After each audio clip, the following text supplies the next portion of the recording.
interpreter. I will ask our Russian interpreter, Selby, to maybe speak in the English channel to explain to Russian speakers how they get into the translation channel. Is that okay, Selby? Can you do that? Yes, I can. Thank you. Уважаемые коллеги, добрый день. Пожалуйста, выберите русский язык, значок земного шара внизу вашего экрана, возможно, с правой стороны. I'm speaking actually. Do you want to speak in Russian and explain to people how to get into the interpretation channel for Russian? Indira, would you like to speak in Russian? Okay. Уважаемые коллеги, спасибо, что присоединились к нам. Перевод обеспечен, как всегда, мы используем вот этот значок земного шара. Кликайте русский язык, и можно будет отслеживать всю конференцию на русском языке. Спасибо. Спасибо, Indira. Thank you for explaining to our Russian speakers how to get into the translation channel for Russian. So for all of you, please go into the world globe and choose your language. You have to choose either English, Russian, or Spanish, and then you will be able to follow our entire meeting. I also want to let you know that we're recording this meeting so that we can also share it later, and it's also being streamed. In all our meetings, we always ask people to be polite, understanding. We have different cultures, different languages. So we ask also for your patience if sometimes things are taking a bit longer than expected. We have a 1.5 hour session, which is officially part of the United Nations high-level political conference on the Sustainable Development Goals. And maybe, Katerina, if you can give us back the first slide, I can show you once more the title. We're going to talk today about the Sustainable Development Goal 12, which is one of the goals which all the ministers of all our governments are going to look at this week during the high-level political forum. And we are going to look at case studies from Bolivia, Indonesia, Kyrgyzstan, and Nigeria. We have a wonderful panel. We thank Women Environmental Program for having organized it. And I'm going to hand over to my co-moderator. So Katerina, if you can go to the third slide. I'm handing over to my co-moderator, Priscilla Achakpa, to introduce herself. Good afternoon, good morning to those that is still morning. In Nigeria is afternoon. So good afternoon and welcome to our side event with the title Solutions for the Waste and Chemical Pollution Crisis from a Social Inclusion and Gender Perspective. Thank you, Sasha, for introducing me and for introducing yourself. This is a collaborative event which has about three organizations that have come together to organize this side event based on the case studies that we have done in each of our country. So you are all welcome and thank you for joining us. At this opening ceremony, we have distinguished speakers who are very knowledgeable about the issues and who have been part of the program that we undertook. First, I have on my list is Susan Wingfield from the Basel, Rotterdam, and Stockholm Convention Secretariat. Susan is the Program Officer, Legal and Policy Unit in the Governance Branch of the BRS. As a Program Officer in the Convention Office Branch, Ms. Wakefield is responsible for the overall coordination of activities associated with the Indonesian-Swiss country-led initiative to improve effectiveness of the base of the Basel Convention and strategic framework for the implementation of the Basel Convention for 2012 to 2021. She is also the policy, technical, and capacity building lead for the Secretariat on ship dismantling issues. Ms. Wingfield is from New Zealand and holds a Bachelor of Science degree in economics, history, and a Master of Science degree in environmental technology, both from the University of London. Before joining SBC in 2008, she worked for 2 years with the UK Department for Environment, Food and Rural Affairs with a focus on waste and ship recycling issues. Prior to this, she worked as a project manager in both the financial and IT sectors. Susan, you are welcome to our side event, and it's great to have you at this event. Our opening speaker, again, is Professor Aliu Jaru. Professor Aliu, he is from Gombe State of Nigeria. He is the Director General of the National Environmental Standards and Regulations Enforcement Agency, NESRA. He holds a Bachelor of Technical degree in Industrial Chemistry and MSA in Polymer Chemistry from the Abubakar Tafawa Balewa University, Bauchi. He banked his PhD in Industrial Chemistry from the same university.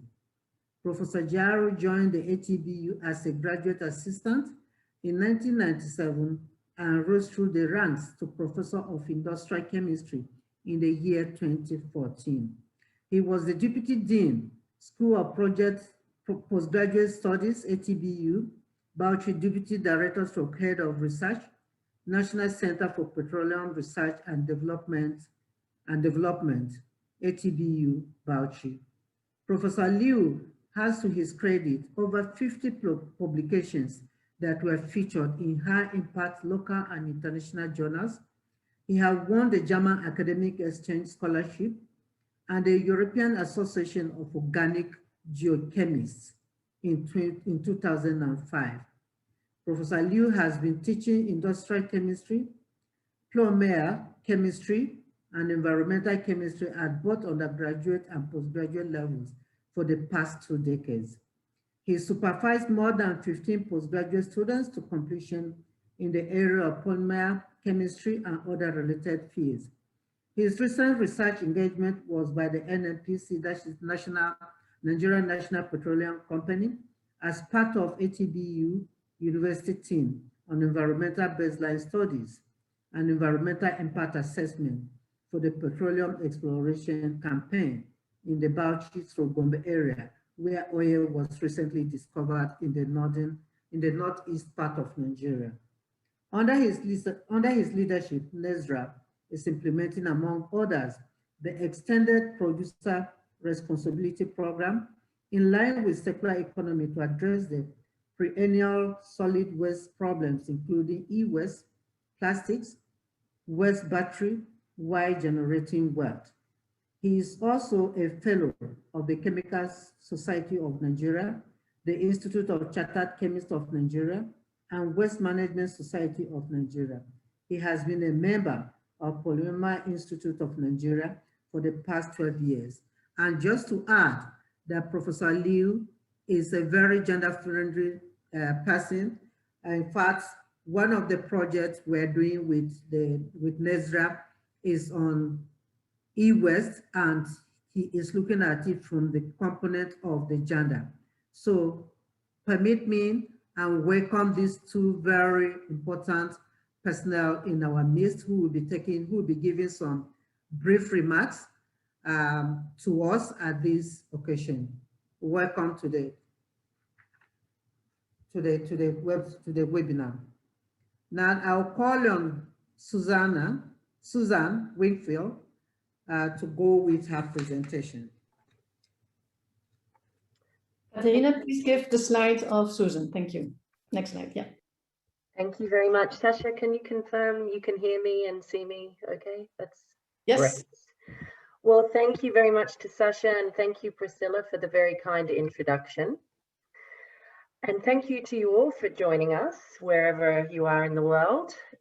It's a pleasure for me to welcome you all today on behalf of our Executive Secretary of the Basel, Rotterdam and Stockholm Conventions, Mr. Rolf Paye. Unfortunately, he wasn't able to be here himself today to welcome you. We're delighted to be able to introduce this side event, which is hosted, as you know, by Women Engage for a Common Future, or WECF International, together with their national project partners, Reaction Climatica from Bolivia, BOM or ECOIS from Kyrgyzstan, WEP Nigeria, and Nexus 3 Foundation from Indonesia. Today is the culmination of several years of work by WECF and the project partners, which has been supported by the BRS Secretariat and generously funded by the Swedish government. It sees the simultaneous launch of 4 case studies carried out in Bolivia, Kyrgyzstan, Indonesia, and Nigeria on integrating a gender perspective in the sound management of chemicals and waste. These studies form an integral part of the wider BRS program on gender, which encompasses pilot projects, training activities, and a host of publications outlining the importance of mainstreaming gender issues in the implementation of these important chemicals and waste conventions. The studies that I've mentioned have all followed the same methodology, including multi-stakeholder consultations in each of the countries, interviews with key decision makers, experts, visits to impacted communities, and so forth. Each study has identified both country and region-specific challenges with respect to the gender dimensions of the chemicals and waste agenda. Today, WCEF, together with the project partners, will share the challenges that have been identified as they relate to, for example, issues of mercury and asbestos contamination, problematic use of highly hazardous pesticides, and unintentional releases of POP, persistent organic pollutants. You'll be presented with recommendations highlighting the importance of applying a gender perspective to the implementation of SDG 12, as mentioned by Sasha in her introduction, and in particular with respect to the chemicals and waste agenda. It only remains for me to welcome you once more and to wish you a stimulating and thought-provoking side event. Thanks very much.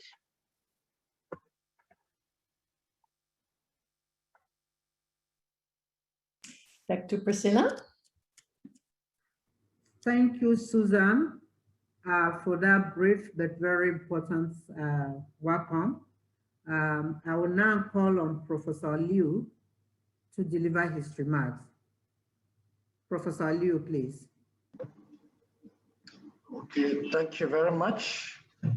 The organizers of this meeting, I'm very delighted to participate in this very important meeting. Please, can you share my screen?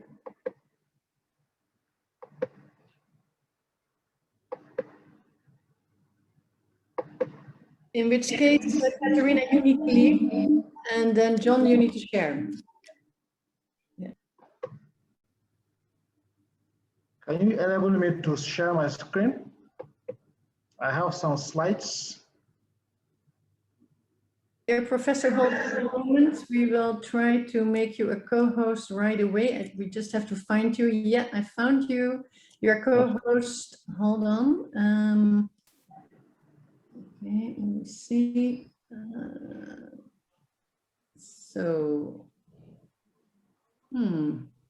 Yes. Yeah, we can see your screen now. Oh, thank you very much. So let me just quickly go over it. And these are the points I want to talk about: introduction, sources of waste and chemicals. So you know that anthropogenic activities such as mining, construction, production, and other agricultural activities resulting in the generation and discharge of solid and liquid wastes that are harmful to the environment. So these wastes pollute the environment if not properly controlled. So the common environmental pollutants include plastics, PFAS, chemicals, and other wastes. So this waste control has been a major challenge in Nigeria. Successful government put in various measures to address the situation, but not much has been achieved due to combination of various factors. The resultant effect is the pollution of the environment through clogging of drainages, leading to flooding, erosion of agricultural soils, contamination of water bodies by chemicals, and pathogens with diverse negative effects on men, women, and children, as well as the environment. So in Nigeria, we have sectoral waste profile, which include the manufacturing industries involved in the production of soap, detergents, paint, textile, and cosmetics that use a lot of chemicals in their production processes. So usually effluent from these industrial processes contain toxic chemicals that are harmful to humans, the animals, and the environment. So some of these facilities discharge untreated effluent into the environment, thereby contaminating soil and water bodies. Physicochemical analysis of the water in some areas with such facilities shows parameters such as heavy metals, chemical oxygen demand with values higher than the permissible limits. And soil samples in these areas are often contaminated with heavy metals such as lead and mercury. So in the mining sector, this is characterized by artisanal mining of solid minerals such as gold, which involves a lot of chemical processes. So this requires the separation of lead compounds, which usually occurs and is association with some gold. So mining processes generate wastewater and deep gullies contaminated with toxic and hazardous chemicals, such as mercury and lead compounds. So in the processing of gold, most of them use mercury, which is highly hazardous. Soil samples in these areas are oftentimes contaminated with these heavy metals, such as lead and the mercury compounds. In the agricultural sector, where food production is being undertaken, the use of pesticides and inorganic fertilizers is well established. So these pesticides contain active ingredients which are known to be toxic to the environment. In some cases, most of these chemicals are also persistent apart from being toxic. So in the energy sector, we use a lot of fossil fuels in our cars. We use it in power generation, other industrial machines, which leads to emission of pollutants like the nitrogenous oxides, sulfur oxide, carbon monoxide, hydrogen sulfide, and other greenhouse gases. In the battery sector, within the last decade, Nigeria has witnessed a surge in the importation of importation of electronic equipment. This led to the rise in the volume of electronic waste in the country. Batteries and e-waste contain some hazardous chemicals, such as beryllium, selenium, lithium, and others. So some of these metals are well sought after and can be recovered. And the crude processing of these materials for recovery of lead and other precious metals contaminate the environment with heavy metals such as lead and mercury compound. So we have incidences of waste and chemical pollution in Nigeria, such as the one that happened in Zamfara State, which killed more than 100 children. In Kano State, we had a case of river pollution because of the activities of some tanneries in the Kano metropolis. And we also have other examples of pollution that affected water bodies. So coming to the gender response to health and environmental effects of waste and water pollution. Men and women are represented in most of these sectors and so suffer varying degrees of impacts. Levels of exposure to toxic chemicals as well as resulting impacts on human health are determined by roles of women and men play in the sectors, the kind of chemicals encountered, the level of and duration or frequency of such exposures, barium physiological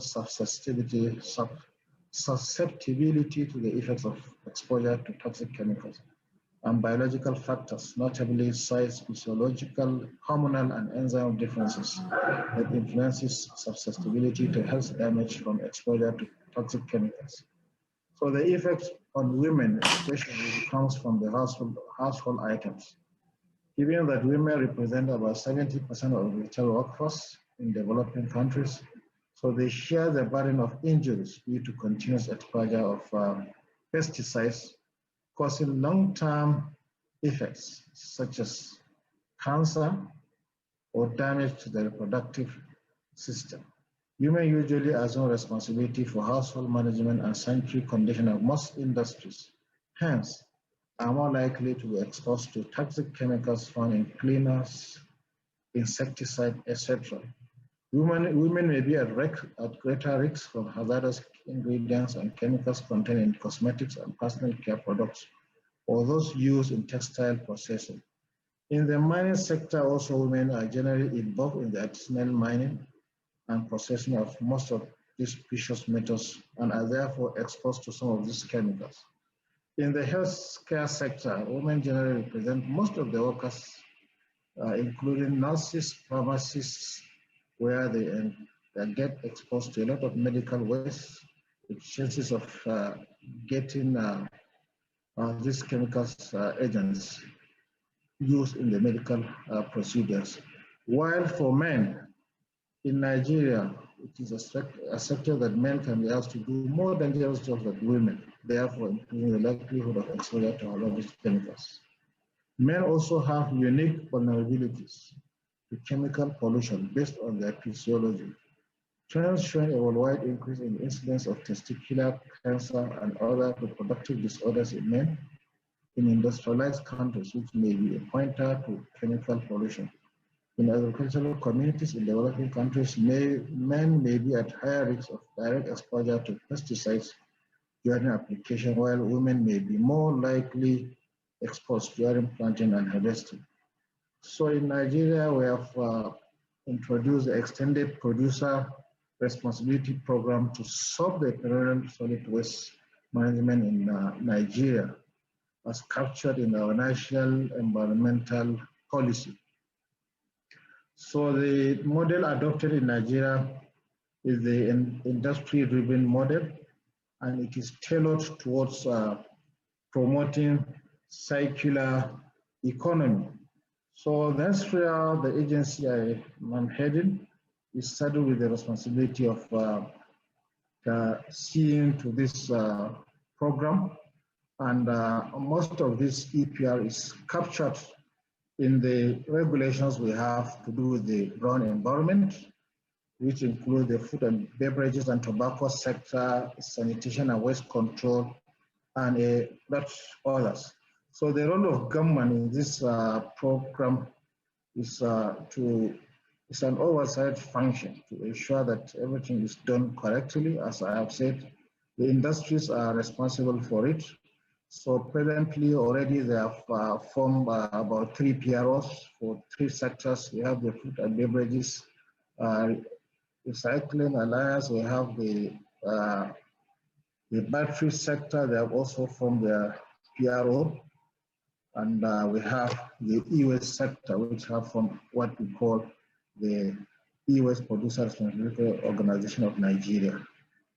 So what is our intervention in this project? So EPR social inclusion and gender include refurbishing, collection and recycling, open significant employment opportunities. So while the refurbishing sector is mostly attractive for medium or high skilled workers, the collection and recycling give employment opportunity to a low skilled workforce. So the socio-economic impact of women further promote the domination of men in established association leadership structure actors. This means that most decisions are taken by men without due consultation with women. So for e-waste and those other sectors, there is lack of gender-specific policies, hence promoting the trend within the formal and informal sector the promotion of the participation of both men and women revolves around physical and biological impact of waste. So men and women, in conclusion, men and women are exposed to different levels of chemical and waste pollution. This makes gender a critical component in formulating policies and programs in the area of sound management of chemicals. However, current health and exposure models have not been targeted at gender. It is important to have an epidemiological health data on chemical exposures that are gender specific. This information will enable policymakers to formulate policies and take targeted action to reduce the impacts on gender. And the government is open to support from relevant stakeholders, including the international community, in our bid to include gender issue in the national environmental regulations. So thank you very much for this opportunity. Thank you all. Thank you very much, Prof, for that elaborate presentation. We are indeed blessed that you have given us a lot of information about what your agency is doing, particularly in the area of gender. And we are glad that your agency is taking the issues of gender very seriously. And we are also open to partner with you. Thank you very much for joining us at this very important side event. And so at this moment, I'll hand over to Sasha, my co-facilitator, to invite the next presenters. And Prof, I hope you stay with us. Maybe there will be some people that will want to ask you 1 or 2 questions. I know you are a very busy person. Okay, thank you. I will. Thank you. Thank you. Thank you very much, Professor Yoro. Thank you very much also to my co-moderator, Dr. Priscilla Achakpa of Women Environmental Program Nigeria, who is the main host of this side event during the HLPF Political Forum on Sustainable Development. If there are any questions for Dr. Yoro, please share them with Priscilla in the chat, and then she can give them to Professor Yoro. We hope, Professor, you can still stay with us a little bit. We are very impressed with the work your agency is doing to address the gender dimensions on environment and health. And we know that Nigeria has some really exceptional challenges, as you have shown us, but also that you are really advancing also on the implementation of the national plans for the Basel, Rotterdam and Stockholm conventions. And it was a really great pleasure to work also with your agency when we did a scoping study, of which we will hear a little bit later in our program after we look at the scoping studies in Bolivia and in Kyrgyzstan. So we will come back to Nigeria. If you have any questions, keep them for us. You can already share them with Dr. Priscilla Achakpa in the chat so that she can collect them. And I am now going to introduce Carmen Capriles, who is the founder and coordinator of the NGO called Reaction Climatica, which is something translated like Action on Climate from Bolivia. And together with WCF, Reaction Climatica has carried out a scoping study, which is the latest in the line of scoping studies, and she is going to present the results of that study. So the floor is yours, Carmen. I hope you're here with us. Carmen, are you here? Yes, thank you very much. I'm going to present the scoping study of on gender, chemical waste, and mercury under a gender lens in Bolivia. We started this research with WECF in order to see the state of basically the 4 conventions: Rotterdam, Basilea, Stockholm, and Minamata. So we started gathering like the information. Next, please. To basically answer 3 questions. How are women and men's health impacted differently by hazardous chemicals and waste? How do men and women occupational roles at home and at work influence their exposure to hazardous chemicals and waste? And what are the best practices with some women and men leadership exists to substitute and eliminate hazardous chemicals and waste? Those were like the three main questions that we had, and we work. Next slide, please. To answer these questions, what we did is we programmed field visits. We also had a workshop with stakeholders in La Paz, Bolivia, and we did a lot of this study, watching what were the issues that already had been treated in the academia by any kind of research, and who was also doing things, especially NGOs and other actors. And then we went to different interviews to different stakeholders. So I want to concentrate right now in some of the results that we had around. Next, please. So the issues of concern of this case study were the POPs in agriculture, the POPs from waste and e-waste, new POPs in products, chrysolite, asbestos, lithium mining, and mercury. For this presentation, I'm going to focus on what we found on POPs in agriculture and in mercury. The rest of the information is in the study. So let's continue with the next slide. First, one of our findings that was really concerning is the organochlorine pesticide residues in breast milk. This is a study that was made in the regions of in a hospital in La Paz El Alto. There were a total of 112 breast milk samples. 55% of them were detected with organochloride pesticides.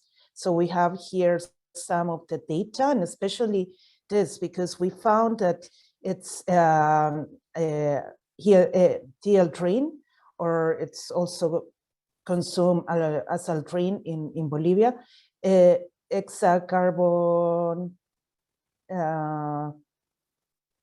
which is also very easily found in the markets, lindane, and this is important, it's DDT, that I think most of you know what DDT is, and that is forbidden almost all around the world. It's been very criticized in many countries, its use, and it's still being used in Bolivia. So we have 60% of the women high exposure to DDT or DDE, and 40% high exposure to hexacarbon benzene, lindane, and dieldrin. So we are seeing that there is a high use of pesticides that's been reflected in the population. And one of the conclusions of the study says that it's evident that the use of insecticides in the Yungas is important and with a lot of excess. So although this was in a hospital in El Alto, many of the people that participated were working in Los Yungas, which is a region where coca is grown. Next, please. We were able to do, as part of the field work, to visit some of the local markets, and it's really easy to find all kinds of pesticides in Bolivia, from the less severe to the most severe. So we have, next slide, please. But this is interesting. This is one of the last data that we have, but this is from this year. It was not included in our research, but it's important to highlight that in 20 years, Bolivia has increased the use of agrochemicals in 471%, From 2000 to 2020, the country has consumed 2,000 millions of kilos of fungicides, insecticides, fertilizers, and herbicides. And the situation is getting worse, especially with all the politics of advancing the agricultural frontier. And more research is needed to get in deeper into what's going on. Why are we starting to use so much pesticides, including that many of these pesticides are forbidden in many countries and are regulated by the conventions of Basilea, Stockholm, and Rotterdam. Next slide, please. So that's around pesticides that we still need a lot of concern and a number of measures to work on that. But what was even more concerning was the situation of mercury.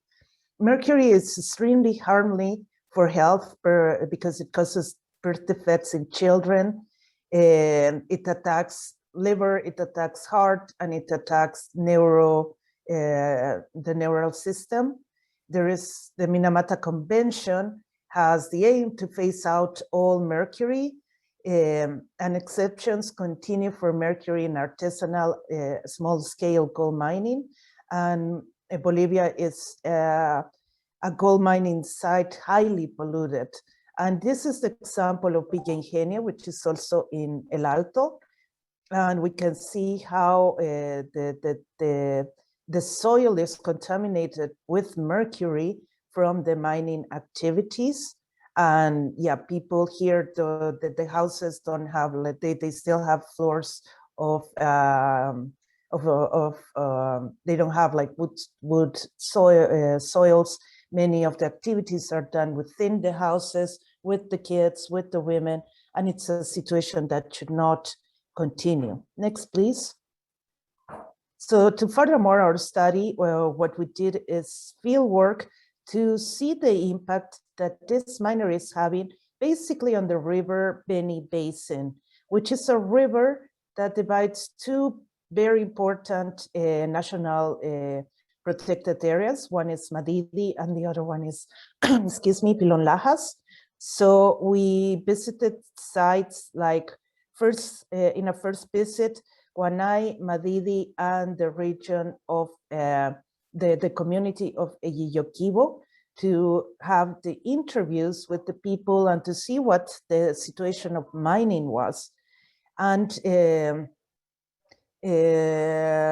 I want to, in this map, we're also seeing the two communities where we were able furthermore to take tests on hair samples to see what the levels of mercury were in the women. So these are the first visits were done in this site of the River Beni. This is the community of Guanay. This is the community of Eyiyoquibo, and then we have another site that we went, that's Portachuelo, that was only for the samples after the interviews. Next, please. So some of the results, well, when we visit the municipality of Guanay, Guanay is Leco territory, and Lecos are very aware about what's going on gold mining, and even they give their lands to concessions for mining so they can earn some money, and they are aware of all the gold mining that's going on. So there is a lot of circulant in the place, but the river is kind of like that. They don't fish and they don't use very much the river. And this community was a nomad community that has been settled in the last 2 decades, let's say. And we were lucky that they had a major that was women. Her name is Silvia Lipa, and it was important to talk to her because she was a local authority and she was working on finding alternatives like aquaculture, apiculture, and agriculture in order to have all kinds of income that does not depend on gold. Next slide, please. then we went to the community of Yokibo. Yokibo are Cejas people, but they are different. They don't have anything to do with mining, and their diet is basically fish and bananas, but they eat like 30 different kinds of fish, and not only bananas, but other fruits from the forest, but they don't rely on agriculture. Next, please. So that's why we decided to work on with the Cejas, because of their diet, because they were not linked to the mining activity directly like the Lecos, and because so we had the interviews, we had the meetings, and they agreed to be part of bigger research that was done with IPEN around the mercury on hair on women's on a reproductive age. And they also suggested that we could work also with Portachuelo, which is like the other twin community, which is north, it's like 300 kilometers north of this community. Next, please. So these are the results that we had with the help of IPEN on women under a reproductive age. And you can see here, the red line is the safe level that is suggested by the EPA that is 1 part per million. And what we have found in all the women are that they have from 2 parts per million above. And and then we realized that the data is showing us that the problem is much bigger than we thought. Next, please. So these are the data from the Ministry of Minery. We can see the reporting of mercury, which is almost 250 tons of mercury, and it keeps growing. This is until 2019. And we have the gold production. So something is going on, but we are using a huge amount of mercury. Next, please. What we in the interviews in the region, what they told us is that there is a high increase of dredges in the last 10 years. And some of our test study has shown us that, for example, WWF is telling that Bolivia is the second largest mercury emitter in America because of gold mining. The other thing is that the mining sector contributes to 70% of the mercury pollution, and that the Amazon region is sensitive to mercury contamination.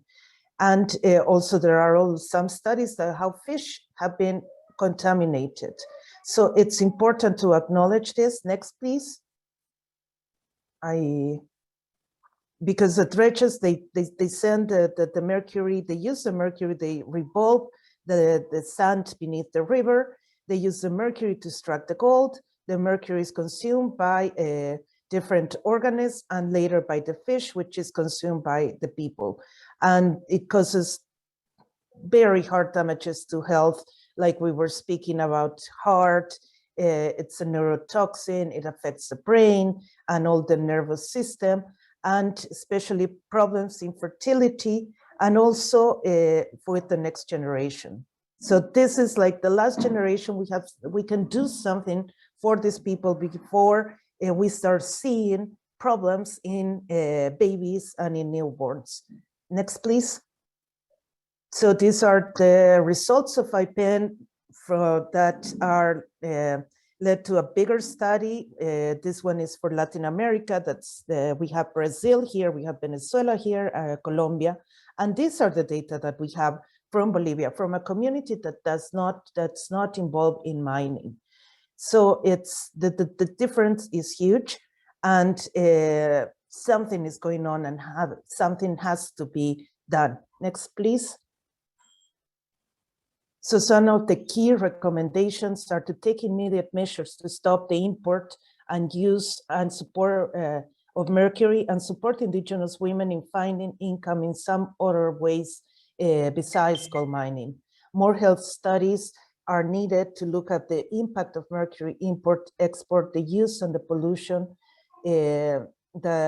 especially mercury pollution on fish and other food sources, as many of the indigenous populations rely on fish and are widely nourished. Mercury exposure is in their main food source and can be exacerbating other health issues. Support indigenous people with access to land through women activities in agriculture, apiculture, and aquaculture. They should receive training, including awareness raising. Their local women organizations must be supported in addition to support also the expansion of ecotourism as an activity that generates income, but not pollution. It is important to have a moratorium in gold mining on rivers to start working on sustainable gold production without the use of mercury and exploring another alternatives. And more studies should be conducted by academia or the government to have more information like mercury in water, in fish, and in other indigenous groups that live and depend on the river, and analyze the possibility of dietary changes that does not alter greatly their livelihoods of indigenous people. Basically, that's the study. I think my time is up. Thank you very much. Thank you very, very much, Carmen, for your presentation. We know there was much more to share, but this result on the mercury is absolutely shocking. And therefore, we understand you focused on the mercury pollution in the indigenous peoples' communities. And so maybe we can ask Diplomata Maria René, I believe, who has joined us, to maybe respond or say something about the presentation, which we just heard from Carmen Capriles. Diplomata René, maybe we can unmute you. Diputada María René. Hola, ¿me escuchan? Buen día. Sí, perfecto, gracias. Can you hear me? Good morning. So, un momento. Para la gente, for the people who are not in the English channel, you have to go into the English channel to get the translation. Sí, muy bien. Puede hablar. Okay. Muchas gracias. Well, thank you very much. Greetings for everyone who made possible this event. I want to congratulate for the work of our Bolivian exponent, Carmen Capriles. We, as National Assembly people, we have followed the work that Carmen has done. She has asked for a lot of information, and she has sent notes to decision makers so they can take note of the activities that she has been making about the pollution that is generated in the Beni River Basin and the pollution for mercury.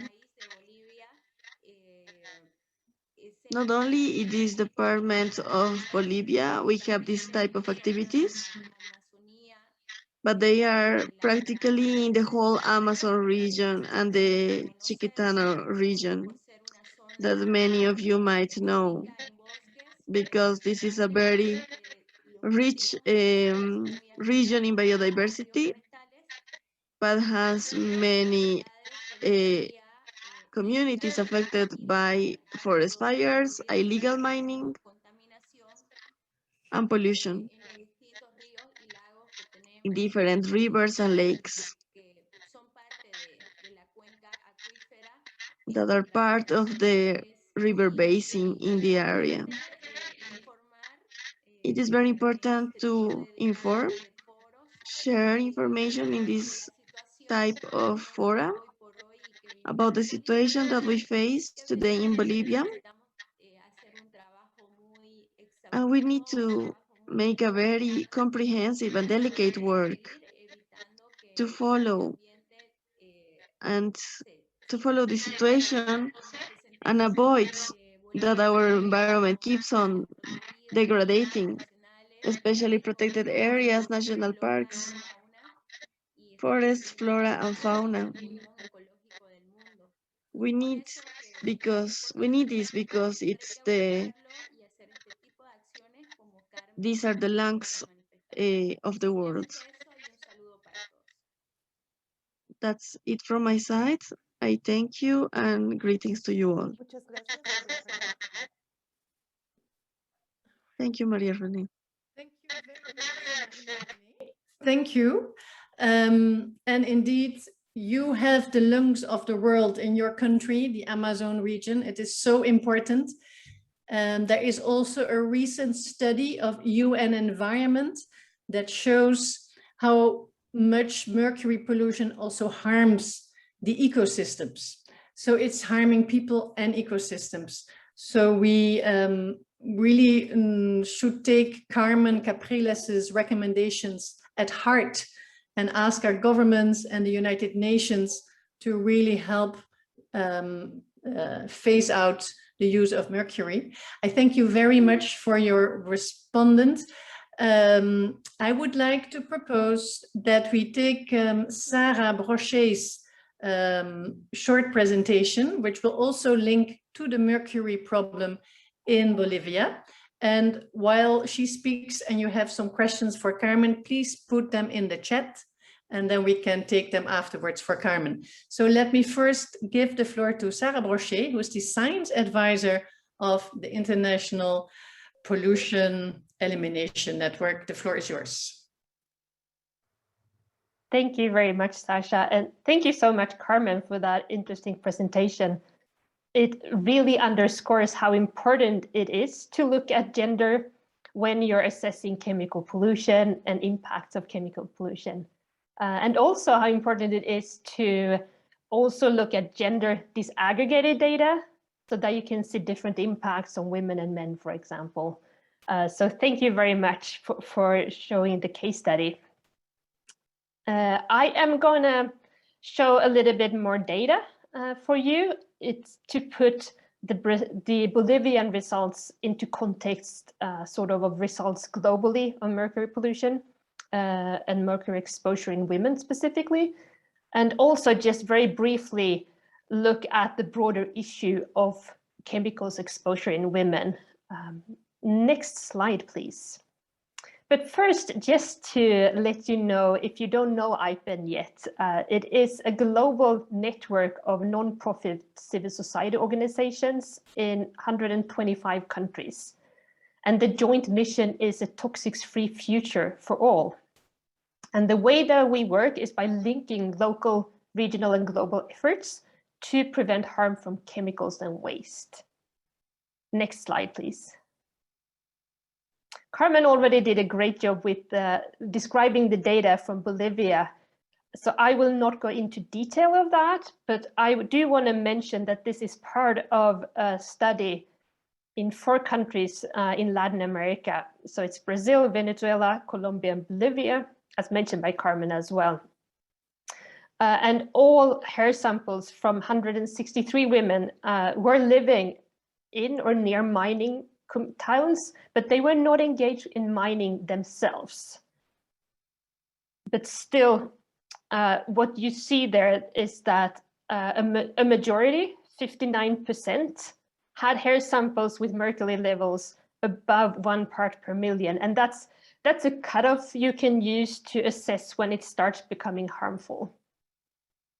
And most of these communities rely on a fish diet, and that is the suspected route of exposure. And as mentioned, the levels of mercury in the women on the Beni River, it's the highest ever detected in any of the previous IPEN studies.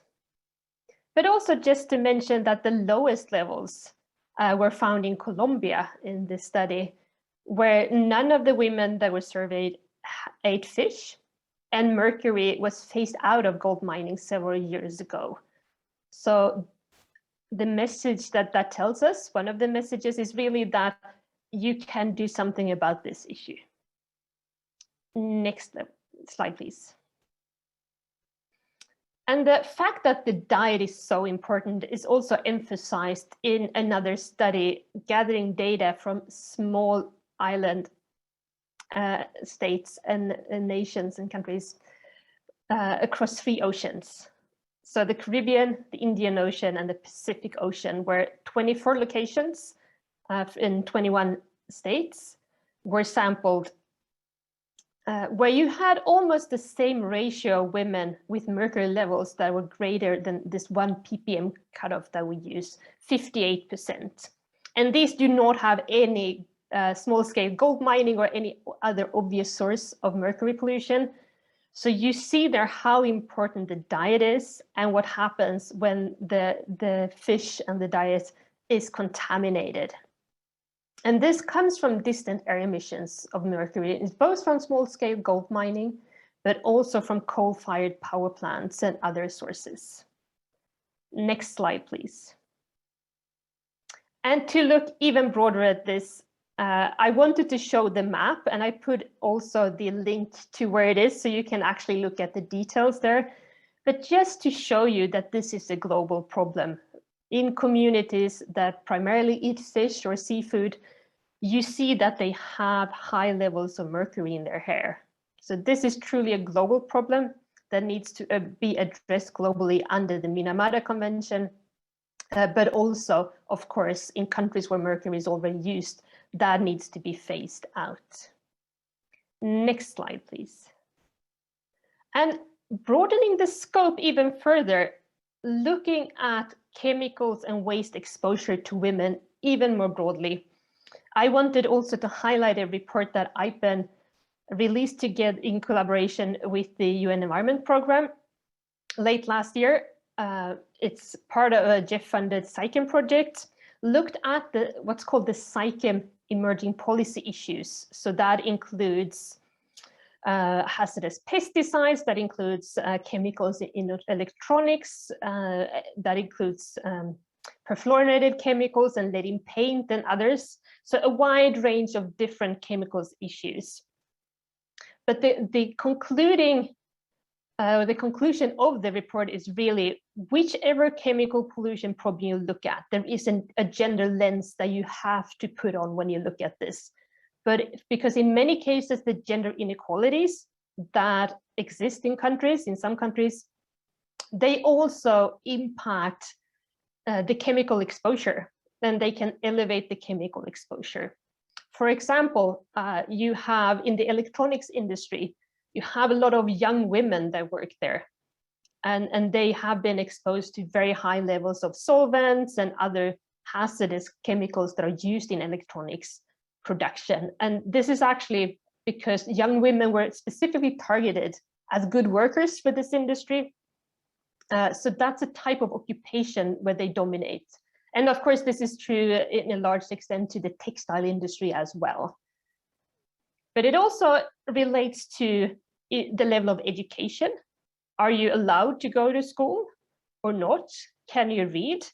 If you cannot read warning labels, then of course that's a disadvantage because you cannot avoid things as you might have been able to if you could read warning labels. It has also, of course, to do with who does the cleaning at home, what kind of personal care products you use and how much, and a number of other factors. But the overall message of this report is really that you have to look at gender when you're looking at chemicals and waste exposures and impacts. Next slide, please. And this was my very brief comment, and thank you very much for listening. Thank you very much, Sarah. Thank you for the great work IPEN has done on gathering these hair samples worldwide and showing what a problem it is, and also for telling us that it is particularly also a problem of this hazardous substance getting into our food chain, so that people who eat a lot of fish are more at risk. So I think that's an important message you have given us. The other one is that you told us that often also people who are not directly working with mercury are still getting very polluted through the fish. But how does it get into the fish? It also gets into the fish because of the gold mining and, as you said, because of coal-fired power plants and other activities. So I think the Minamata Convention is indeed extremely important. It's a sister convention of the Basel, Rotterdam and Stockholm conventions. It's very new, and we really need to push our governments to be doing much more, and also on trying to address the exemptions which still exist, for example, for artisanal small-scale gold mining. So thank you, Sarah. If there are questions for Sarah or for Carmen, please put them in the chat. And sorry, Sasha. Yes, Priscilla, and maybe there are also questions. Take some questions. Yes, some questions for Professor Yarrow. Maybe, Katerina, you can close the screen a moment and we take Priscilla and Professor Yarrow, because I think there were some questions for him. Priscilla, go ahead. Okay, Prof, there's a question that what is your agency doing to ensure gender dimensions of its work in the rural areas? NESFIA, as an agency of the Federal Ministry of Environment, we are very much committed to the achievement of SDG 5, which is gender equality. So in all our programs, be it in the cities and the rural areas, we always try to see that we include women. So presently we have the NESFIA Green Co, which is a form of volunteership, those that volunteer to take care of the environment. So we always go around to ensure that we get a lot of women there, because there are those that are always involved in most of these activities, farming activities, mining activities. So as an example, the current project we are undertaking to do with the EWES, the JEP project, we are in the programs, we have a lot of women involved, and we want to make sure that we get them trained so that they participate very well. Likewise, we always undertake public education and awareness down to these rural communities. So gender inclusiveness is key to what we always want to achieve as an agency.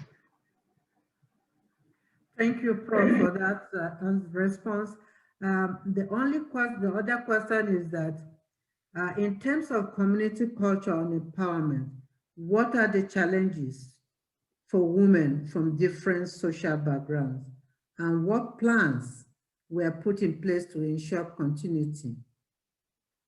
Well, based on the culture, you know, Nigeria is a diverse country. So we have different cultures. There are cultures where women are not allowed to do some certain kinds of jobs, and it's very, very difficult to get them changed.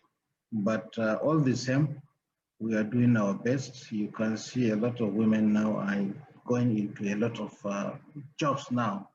Before, you can hardly find women doing military jobs, police jobs. But now a lot of women are going into such jobs. And this requires just some changes. As I have said, we are always enlightening the citizens. And likewise, a lot of women now are going into school. They enroll a lot. Before, there are communities where women don't even go to school. But now, I think a lot of women are doing that. So very soon, I think most of these problems disappear. Thank you very much. So far, those are the questions that have been sent through the chat for Prof. So Sasha, I'll now hand you over so that as I can see some questions for Carmen. So maybe. Thank you very much. I think we can take Carmen's questions and Sarah's questions a bit later. And maybe let me introduce also the speaker who will present the case study from Kyrgyzstan in Central Asia. So I have a great pleasure to introduce Indira Zakipova, and we will get the screen back indeed. And Indira Zakipova, who is with ACOIS Kyrgyzstan, has worked on the case study together with Biome. Her colleague, the executive director, Anna Kirilenko, is here as well. So I will ask Indira Zakipova to present the main results of the case study done in Kyrgyzstan. Indira, the floor is yours. Thank you, Sasha. My greetings, dear colleagues. Let me share with you our findings of the scoping study on gender, chemicals, and waste in Kyrgyzstan. You understand that the questions which we researched is the common for all the countries, and mostly the methodology was the same. In any case, as a methodology, during our scoping study, we organized desk research, stakeholder dialogue meetings, site visits, and interviews. We met with leading scientists, national authorities, with representatives of United Nations agencies which works in our country, with some waste scavengers who works on the one of the biggest landfill close to the capital of our country. We met with the village councillor, which almost the next to this biggest landfill. Met with the recycling company. Go ahead. Small wastewater plant. Regarding national strategic framework related to gender, chemicals, and waste, first of all, we should mention about National Implementation Plan on Stockholm Convention, which was developed 2006 and was updated 2 years ago, 2019, and was improved by government. But unfortunately, this document does not have any gender responsive measures. We have national strategy of the Kyrgyz Republic on achieving gender equality up to 2030. This document was recently updated, but still not approved by government. We have a law on state guarantees of equal rights and equal opportunities for men and women, which stipulates the integration of a gender approach into state, regional, and local development programs and strategies. It aims also at gender equality in staffing and for land rights. And I am very proud to say about one of the latest document which was approved by government. It's a green economy program, and the gender aspects have been introduced into this document. And I'm very proud to say that Anna Kirilenko, expert of ecological movement BIOM, was a member of working group who participated in developing this program, and with her help and on the basis of this study, these gender aspects have been introduced in this document. Hold on a moment, Indira, please. I'm so sorry. Katerina is not following you.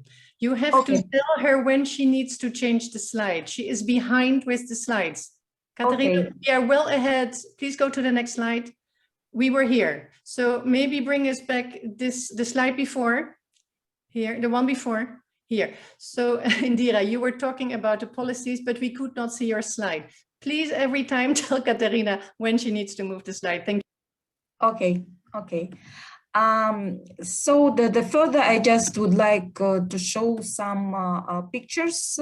Katerina, please, it's from the site visits, meeting with the local authorities. And the next slide is the State Committee for Ecology and Climate investigated almost 300 unauthorized landfills in Kyrgyzstan. It was implemented 2018, and almost all these landfills looks like on these pictures, burning around the year. The next picture, just to show and have impression about people who works on these sites, the condition. You can see the elder people, the young women and men. Some of them even lives on these sites just to have some income. The next slide, Katerina, yes. In this slide, you can see the diagram which shows the volume trade of plastic scrap imported by Kyrgyzstan during the 2014 and 2018. You can see that 2017 we have sharply raised this volume, and we suppose that happened because China forbid to import plastic scrap, and part of this volume just turned to our country. It's a pity, but it's some statistic figures. Next slide. What about dioxins and other POPs from waste? According to expert estimation, around 60% who work on these landfills are women. They are busy with food, plastic, metal, cardboard, glass collecting. And of course, no health study have been conducted on the chemicals cocktail of pollutants. And almost all these waste workers absolutely are unaware of risks from their work. Landfills are a source of unintentional emission of POPs, such as dioxins, due to the ongoing burning of garbage. You can see from the pictures, it happens 365 days during the year. So waste during collection is not sorted, and medical, electronic, household, food waste are dumped often illegally on these sites. And the toxics are spreading into water and air. It's a really big problem. Next slide, please. Informal pesticides trade, from the pictures you can see that most sellers are women, and the most of these pesticides on the market from the China, and the labels absolutely ununderstandable for the people language, because people don't speak in China. The next slide, please. What about informal pesticides trade? And gender aspects can be linked to awareness raising on health impacts related to family, cost, and the burden of care. Factually, information on the marketing slogan used in Russia, we say it dust. It's like some kind of translation dust, but in reality it means DDT, and it's more understandable for the English-speaking people and for most specialists in this field. Understanding indirect contamination through storage, washing, playing of kids. And yes, and the next slide, please. 2014, in the frame of our project, BIOM implemented baseline study of pesticides exposure with a particular focus on social dimensions of pesticides use and identification of vulnerable groups. And this study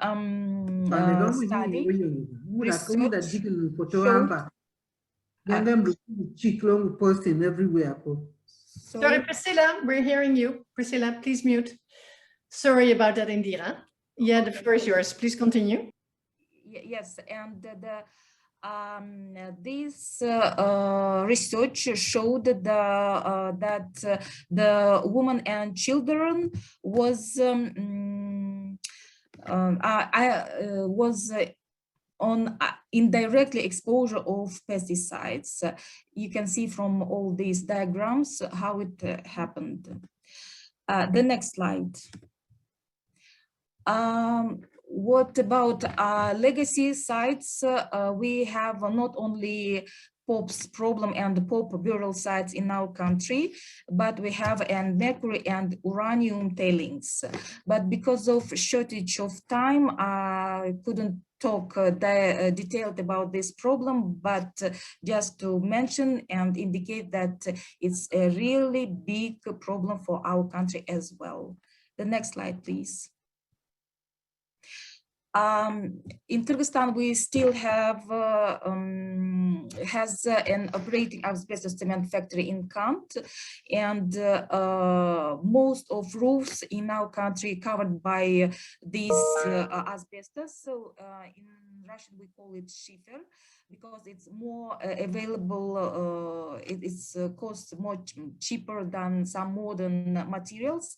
And from the picture, you can see that asbestos dust covers surrounding fields. And the main pity thing that from the picture you can see that we have no safe handling of asbestos waste. You can see that children were playing next to this asbestos waste. The next slide, please. In the frame of our study, we identified some good practices, and some of them I will present. It's UNDP project on mercury and the unintentional release of POPs. In the frame, it was connected with waste health management, the almost 80% of health workers in the pilot health facilities were women, and of course it helped reduce impact of POPs, mercury, and infections. We have Kyrgyz-Turkish University in our country, which did study on bioremediation, and in the frame of this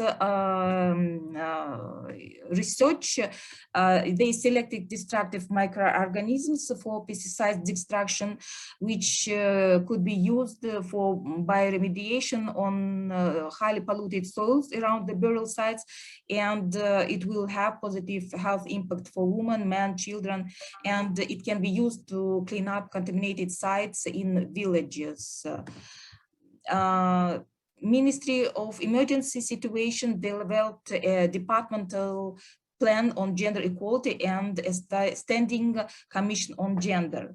It's a good practice, but unfortunately it was used not in all state agencies. Initiatives to promote community-run recycling and PET bottles collection. The parliament adopted a law for switching to organic farming till 2030. And we had initiative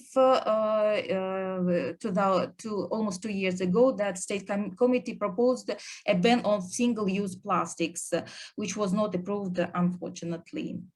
Next slide, please.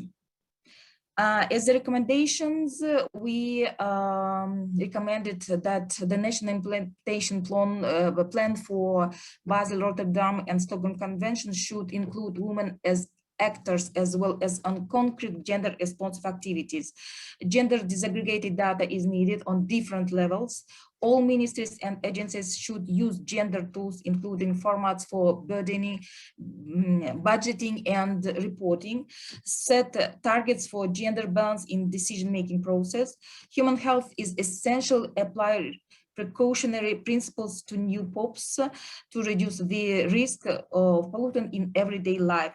Involvement of gender human rights and involvement activities in project, environmental activities in project. So it's our main recommendations and the main issues which we considered in our research study. Thank you. Thank you so much, Indira. Wow, what a study you have done, and you have identified so many challenges from a gender perspective. We could speak maybe 5 hours about all of them, but I know that we don't have 5 hours, but we do have someone, I understand, from the State Committee for Ecology and Climate. I hope Jamal Kwadova is maybe still with us as the focal point of the Rotterdam Convention for Kyrgyzstan. If this is the case, we would be very glad to give you the floor to respond to the case study in Kyrgyzstan. Let me check if Jamal Kwadova is still here and can unmute. Let me see. No, Jamal, I see you're there. Let me... Джамал Идеев, вы здесь?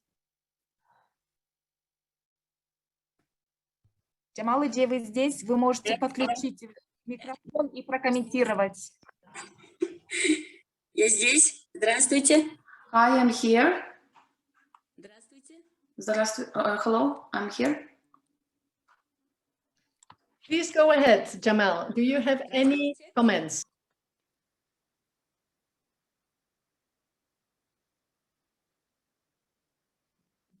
Спасибо большое. Thank you very much.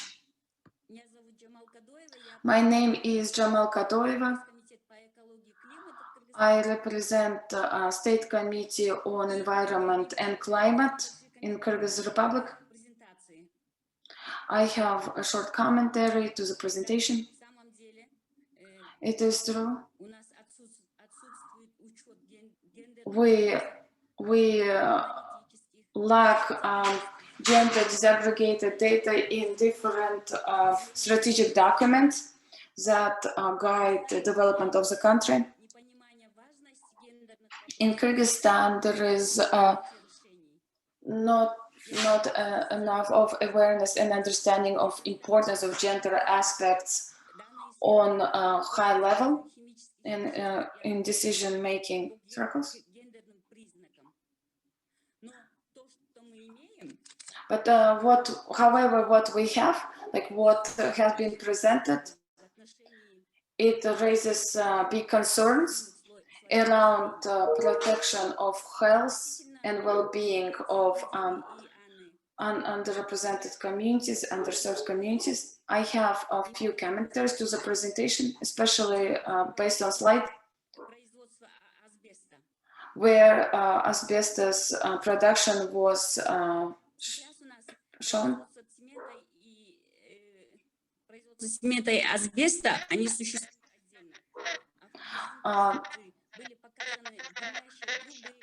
I have to know that today production of asbestos and cement is separated in Kyrgyzstan. We don't have joint production, but on a slide, it was shown on the photos, they were shown side by side. For the development of the countries, we need to conduct more complex and in-depth research on behalf of the government. Thank you very much.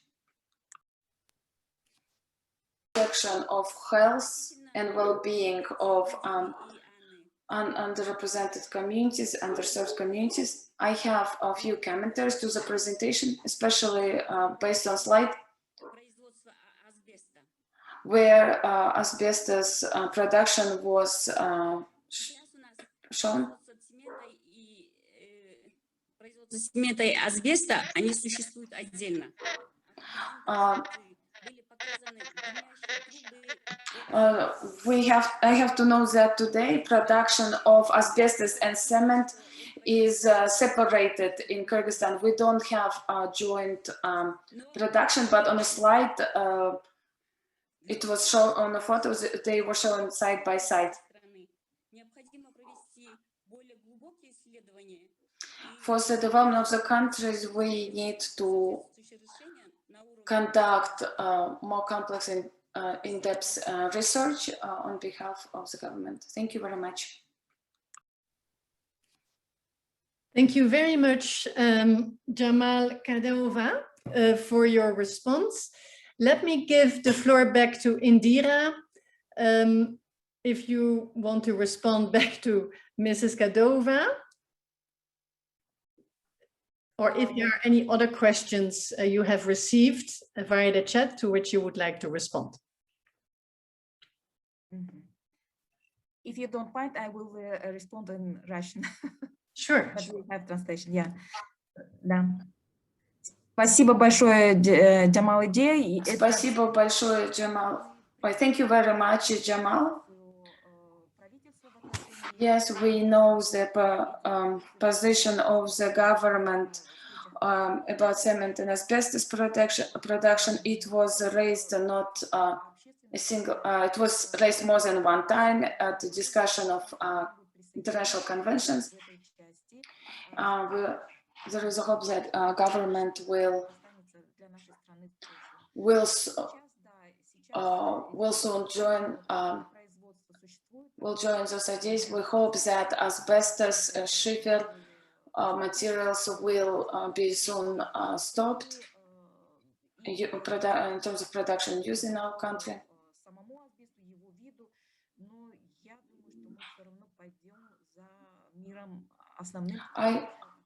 I believe that we as a country will soon follow the rest of the world that has rejected the use of asbestos, production and use of asbestos. Thank you very much, Indira. If there are any other questions to Indira, please put them in the chat and we can take them at the end of our meeting. We are slightly over time, as you will have noticed, but it's not a problem. We can extend our meeting a bit and we hope that many of you can stay with us because we still would like to have 2 presentations to share the case studies from Nigeria and Indonesia, which were the first 2 scoping studies which we did together with the BRS Secretariat. And they were done 4 years ago. And therefore, next slide, please, Katarina. We would like to ask the colleagues from Women Environmental Program, with whom we did a scoping study in Nigeria, John Baki and Annemarie Abago, to tell us briefly what happened then and what are any of the follow-ups and recommendations they have for us. So the floor is yours. I think, John, you are the first to speak. Go ahead. Thank you, Sasha. Good morning, good afternoon, and good evening, everyone, depending on your time zone.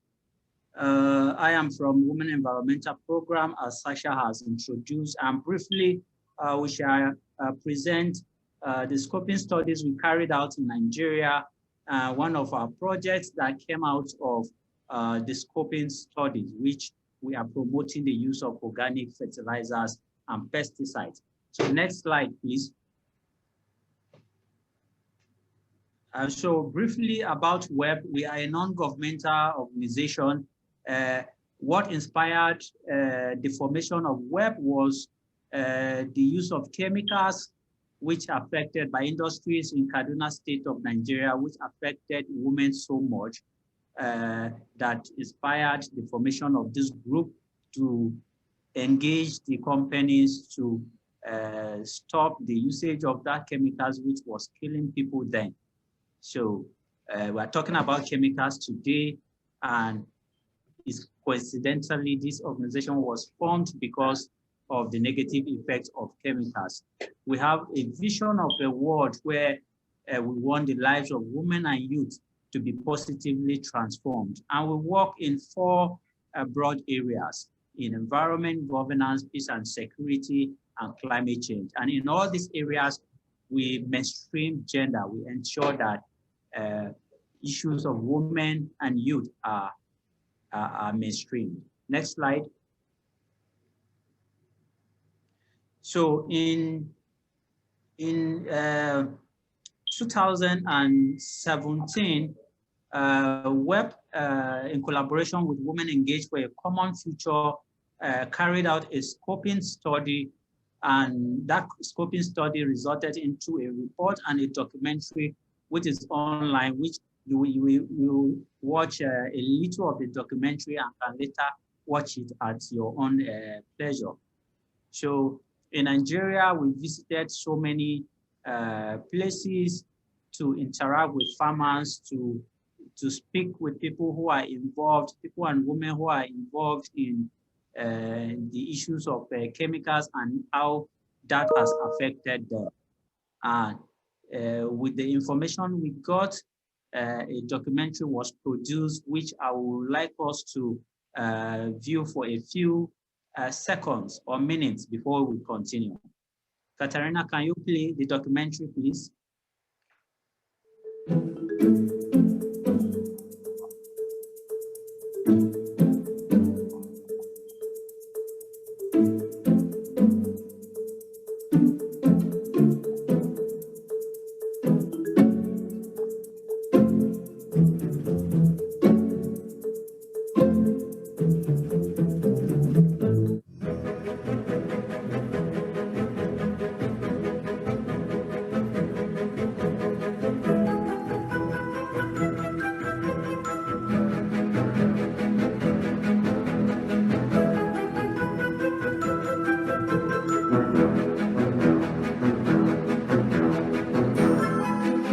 Internationally, there are three important conventions which deal with chemicals and waste. This is the Basel, Rotterdam, and Stockholm Conventions. They help us to manage chemicals so that it protects our health and the environment and also prevents waste from being dumped everywhere around our planet. In 2017, the parties to our three conventions adopted a very important decision on gender, and that is about gender mainstreaming, which means that all the activities that we now implement has to have gender featured in there.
Bringing women's involvement and gender issues to the forefront of the chemicals and waste agenda is absolutely the key, because it will support economic empowerment of women and girls and give them the voice to participate in the decision-making.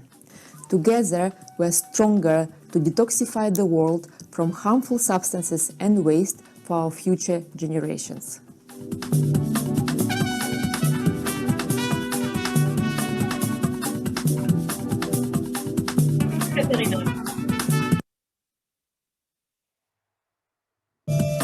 Back to John. Thank you, Katerina. Thanks everybody for watching. So this scoping project inspired us to initiate another project. This time, the project was not only investigating what problems there are, but the project is trying to bring a solution to the use of chemical fertilizers and pesticides, which is a source of greenhouse gas emissions and which has affected human health and the environment.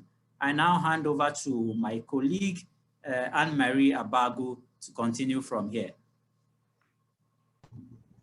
Hello, everyone. Please, next slide. Okay, so one of the approaches we did was we first of all, we investigated a much better and easy way for the farmers to get organic fertilizer and pesticides. And please, next slide. So what we did was, because we know that a lot of the farmers in Nigeria today are used to using chemical fertilizers. So we got support from Global Environment Facility Small Grants Project to teach women farmers how to use alternative organic ways to grow their crops. Next slide, please.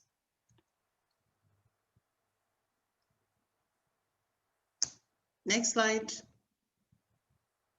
Okay. So one of the best ways we found, sorry, can you go back? One of the best ways we found was the use of neem leaves. In the Nigerian term is dogon-yaro, but so the neem leaves, it's being grown everywhere in Nigeria. You can find it, it's easily found. And the quickest way to do this is, like for the leaves, you can use both the leaves, the seeds, and the bark to get both fertilizers and pesticides. So for the neem leaves, you just need to pluck it, and either you blend it with water or you grind it in a mortar, as you can see in the picture, and you leave it in a bucket or a bowl, whatever it is that you're using, for 24 hours, and then you strain it and you just spray it with your knapsack sprayer on the farm. Next slide, please.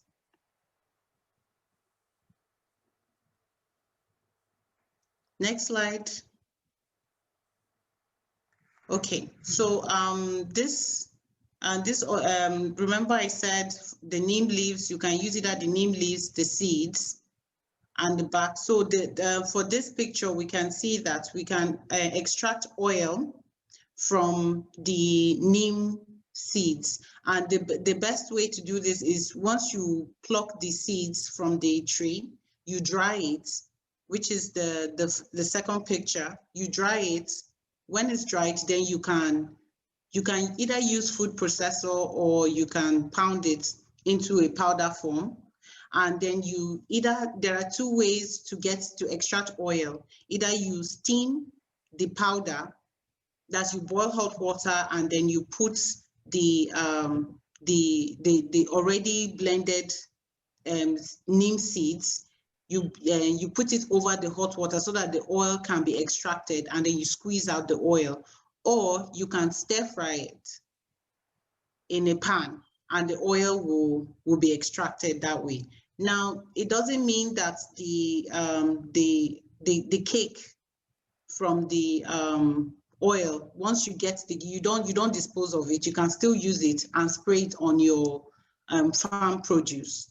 And the oil too, the same thing. In fact, the oil, you can soak the seeds, the seedlings that you want to plant on the farm. You can soak it in the oil and just plant it, and you don't have any issues with pesticides on your farm. Next slide. Okay, so this is one of the demonstrations that we did in in two communities precisely, Dobi and Pagada communities, which is in Gwagwalada, FCT Abuja. Next slide, please.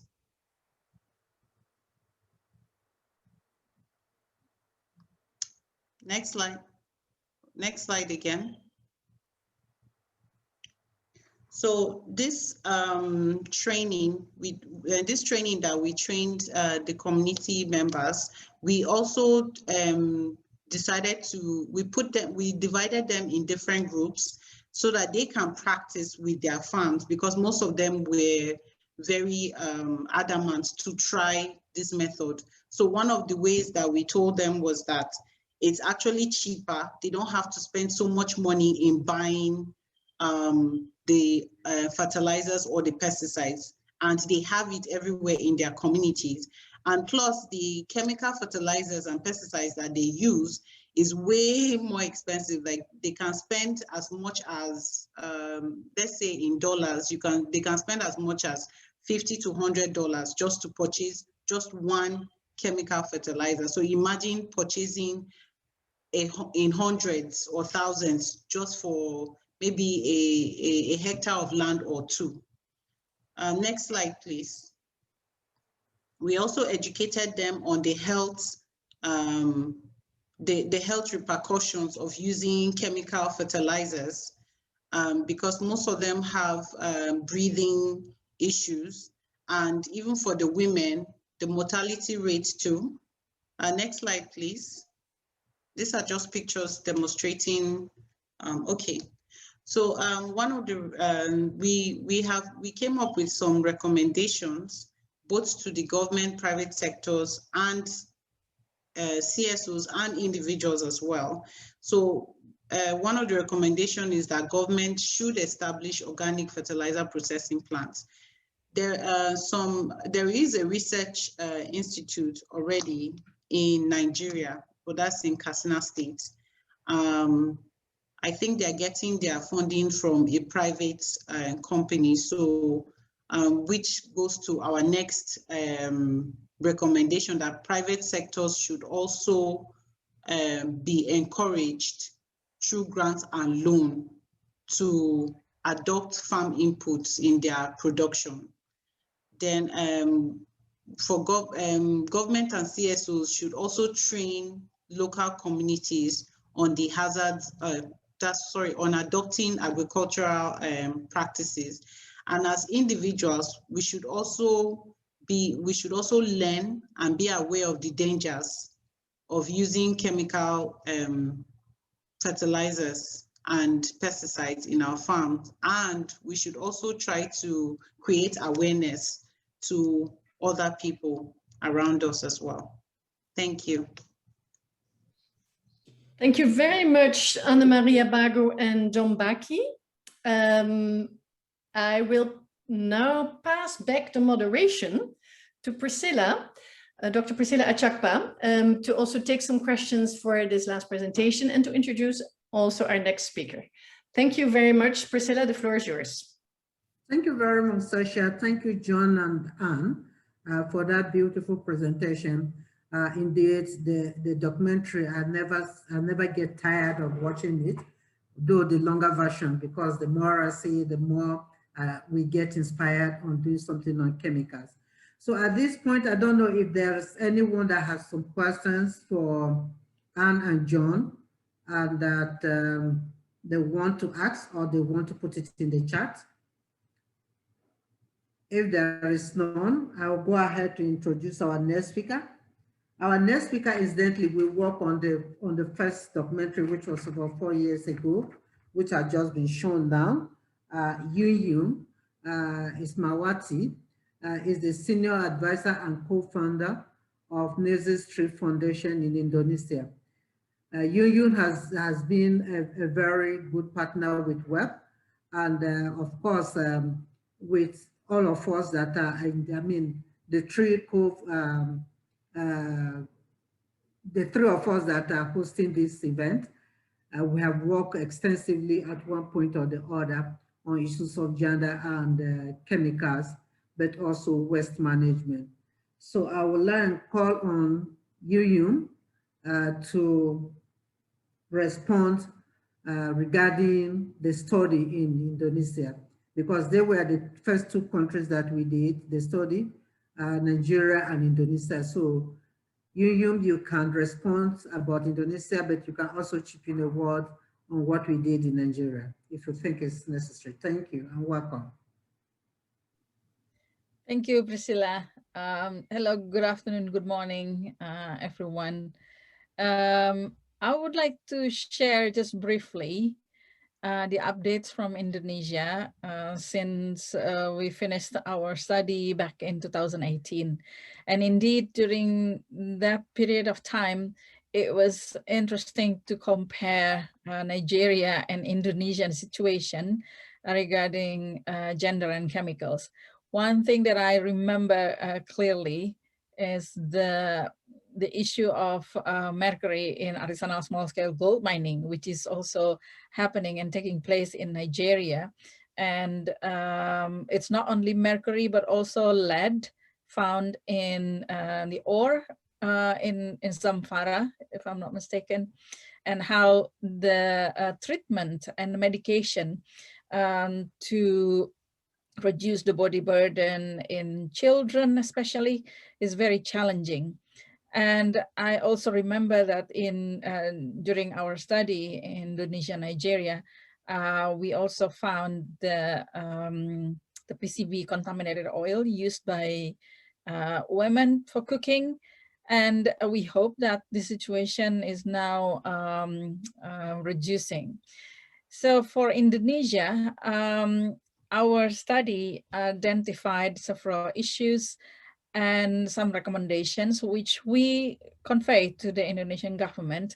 And as the follow-up of our gender and chemical study back in 2018, the Minister of Environment and Forestry conducted a follow-up study between July until February 2018.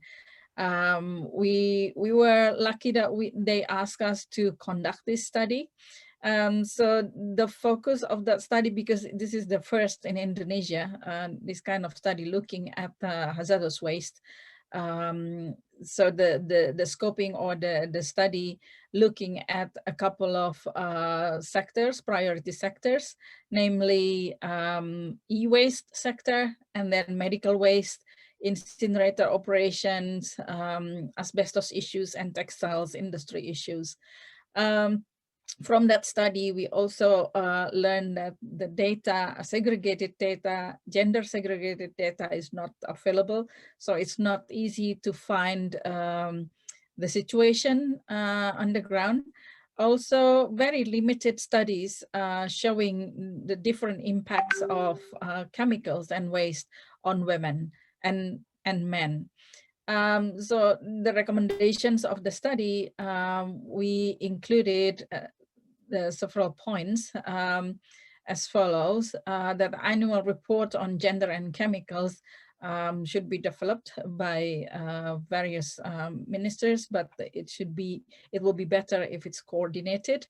And then there are strong need to have a capacity building on gender course in several sectors related to hazardous substances and hazardous waste management. And gender segregated data, as I mentioned earlier, now has been mandatory for all projects to be included. And then in the past, we also identified the gender awards issued by the Minister of Women and Children, that it should be also recognize the roles of women and men in promoting gender sensitive hazardous substances and hazardous waste management. And of course, in many multilateral environmental agreements projects, gender mainstreaming is already taking place. Next slide, please. Another update that I would like to share is that since we finished our project, there are several activities and studies conducted. For instance, after we look at the lead acid battery recycling activities, Blacksmith, or now Pure Earth, conducted a gender perspective study on ULab in collaborations with the Bina Nusantara University. The picture at the bottom right showing some situations in the field where lead acid batteries impacted the family of the workers. Women have more burden in this area compared to men, because the man is the main workers of the lead acid battery recycling. And then the role of women and workers in biomass and oil palm sector, also conducted by University of Tadulako in Central Sulawesi. The picture on the right top is showing during the consultation how men and women in the oil palm sector affected by the use of fertilizers and chemicals fertilizers. Most women have problems with reproductive health in this sector. And also our colleague from Gita Pertiwi Foundation, working with IPEN to develop the gender and chemical course in agriculture sector. And in this case, our colleague from Gita Pertiwi also conducting study and surveys in several palm oil plantations, and delivered some awareness and gender and chemicals courses there. Another interesting development is in the SGM, Artisanal Small Scale Gold Mining Project, which is led by the UNDP Gold Project. Gold is a global opportunity for long-term development. It's a global project in 8 or 9 countries, and one of it is in Indonesia, which is implemented and executed by the UNDP. This project produced a gender mainstreaming policy that in every activities under this project should consider the gender issues. And this guidance also used by other projects in terms of artisanal small-scale gold mining implementations. From our own organization, in 2018, we established a new program called CHIME, Children's Health Interventions in Mercury Polluted Environment.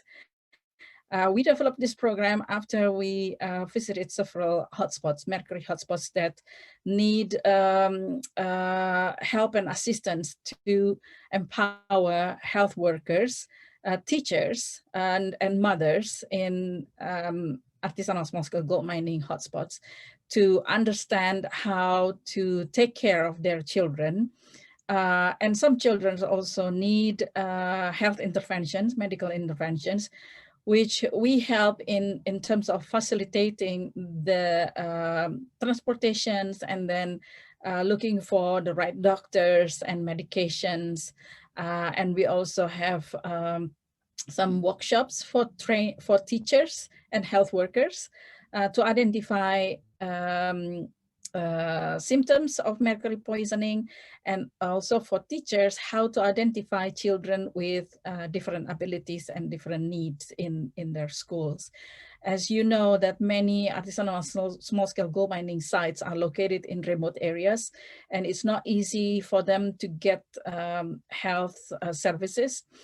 Sometimes they have to drive 3-4 hours to the capital.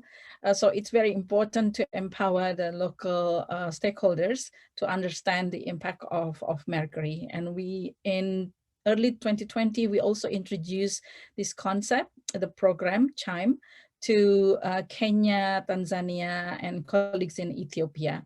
And we hope we can also share this program soon to other countries that need it.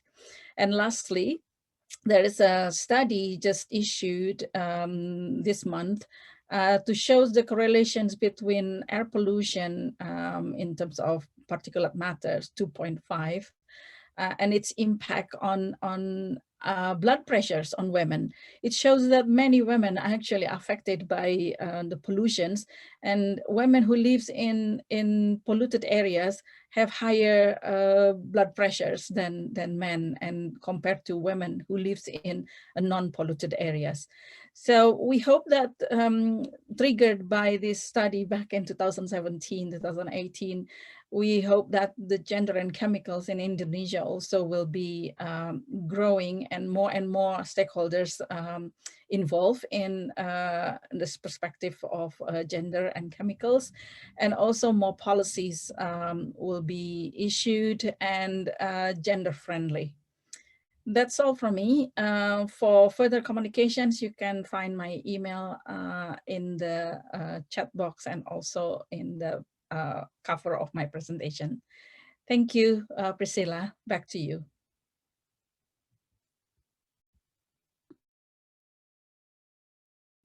Thank you very much, Yun. And we are hoping that will also be extended to Nigeria. Just as you said, you are looking forward to working with more countries. And just to talk about the scoping project that we did in Nigeria on the chemicals, and some of the recommendations that we had given in that report was to ensure that there was mainstreaming gender in circular economy approaches, especially for the electronic sector. And I'm happy to say that Professor Yao Aliu is here with us.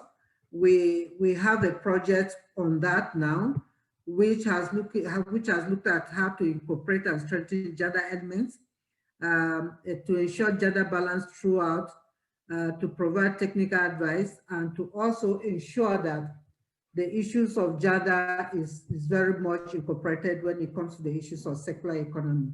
And this involves the issues of chemicals, because when we got to Alaba market in Ikeja, we discovered that the area, the sector is dominated by male, and therefore most of the discussion hinges just about the male gender, and the female gender and the other genders were completely excluded. So with that now, one of the recommendations we gave to the government and indeed to NESDRA, because we partnered with NESDRA on this, they have taken up those recommendations and they are working with it.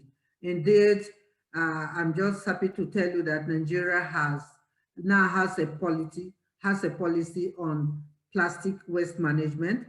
They also have a policy on plastic and marine waste management. So those are the areas, and inside those policies, the issues of gender is very much prominent in them. So we look forward to partnering with most of you that are here and how we can address the issues of gender in chemicals, but also the issues of gender in the waste management. Sasha, I'll now hand over to you. But before I hand over to you, if there are any questions to you, if anyone has any pressing questions to ask you, we are indeed behind schedule. But that is not a problem. We can take one or two questions from anyone that feels that the question is very important. Thank you. Thank you. And Katerina, we can ask you to stop sharing so that we can see the participants on the screen. And I thank Yuyun and John and Anna-Marie and Priscilla and Carmen and Indira and Professor Jauro for the extremely interesting presentations. We got a lot of comments and questions and interest in your work. And I have a question from UNEP, from Aditya Benjamin, who is posing a question to Yuyun in the chat. Thank you for your presentation and amazing research. I wonder, how did you scale up or transfer the CHIME program to other countries? I don't know if that has happened, but has it happened? And what part of the intervention were changed to adapt to the different context? Thank you. Yeah. Can I answer now? Yeah. Yes, thank you for your question, Pak Aditya. Our program, CHIME, has been developed since 2018 and tested out in Indonesia as well as in Kenya. So there are 4 different components, maybe 3. The 4th one is about establishment of the center for CHIME, but it can be done later. But the first 3. First is the rapid participatory assessment. We developed modules that can be adopted in any SGM countries with artisanal small-scale gold mining and mercury. And then that rapid participatory assessment tool can be used and practiced with children, and scoring and so on at the end. It was fun because that's also including snake and ladder games. And when we tested out in Kenya, we asked a local artist to develop the modules with drawings that are suitable with the local situations.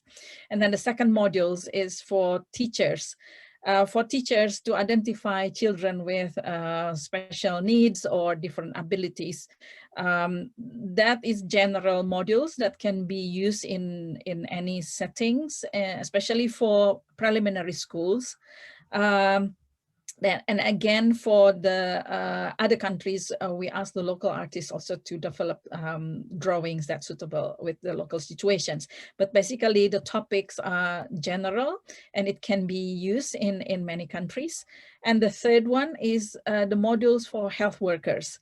And that's also the same. It's general, how to identify symptoms of mercury poisonings, and what kind of sickness that can be detected, and then what kind of surveillance needed, biomonitoring, and so on.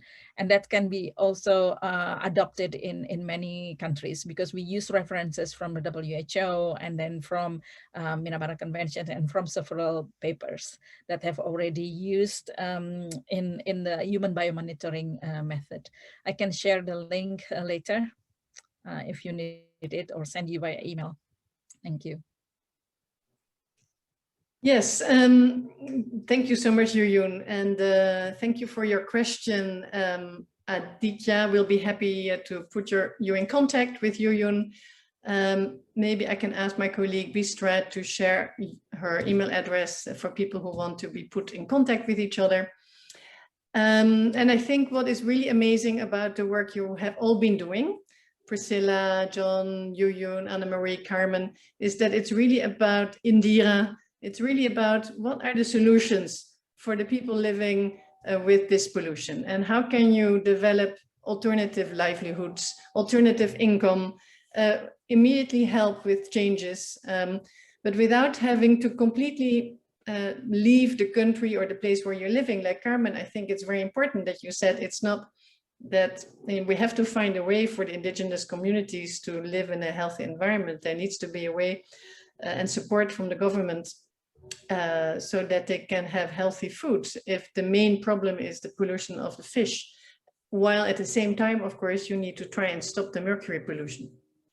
So Carmen, maybe let me come back to you also after what you have heard from Yuyun and the CHIME project and what you have seen from Anna-Marie and John about this really interesting organic fertilizer and pesticide project, which really propose a solution for farmers instead of using all these forbidden, highly hazardous pesticides. Is there anything you would like to reflect on what you have heard from the other speakers? Carmen. Yes. I think it's really important that we address this issue from the global south, because we're seeing that this kind of problems are repeating in other parts of the global south. And that is because we still have the roots of our colonial past. And in terms of extractivism, in the last 20 years, probably the extractivism has been more damaging to our countries than previous colonization processes.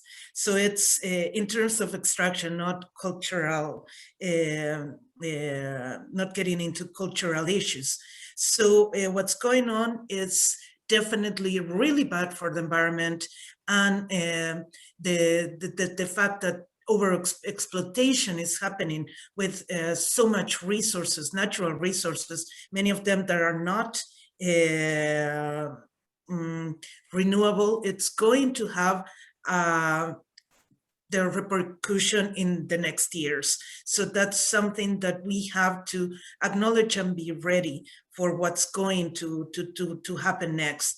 And as what I was saying, in the case of, for example, the Ceja women, this is the only generation that we have a chance to do something to change the reality. If we wait too much, the new generation is going to start suffering all this these problems brought by mercury that has not brought any benefit to them. And it's important to acknowledge that all these industries are not benefiting our countries, are not benefiting local communities, but are leaving all the pollution and all the contamination within our populations, and especially the most vulnerable populations. And it's important also to know that for Latin America and the Caribbean, Escazú Agreement allows us to speak on behalf of these communities and to support them, because that has been a problem during many years. And we also have the permission of the communities to do this work and to continue and to try to find alternatives and solutions. Thank you. Thank you, Carmen. I don't see any other questions in the chat, but let me give the opportunity to our speakers and panelists to still say, respond or say a word of closing. Indira, would you like to still say something to what you have heard? Professor Liu? Or Professor Jauro Aliu? I just would like to thank all my colleagues for their presentations. It's really great work which was done in each country. Of course, it's only, I'm absolutely sure that it's only part of their work. They do much more. And because in one presentation, it is impossible to include all their work.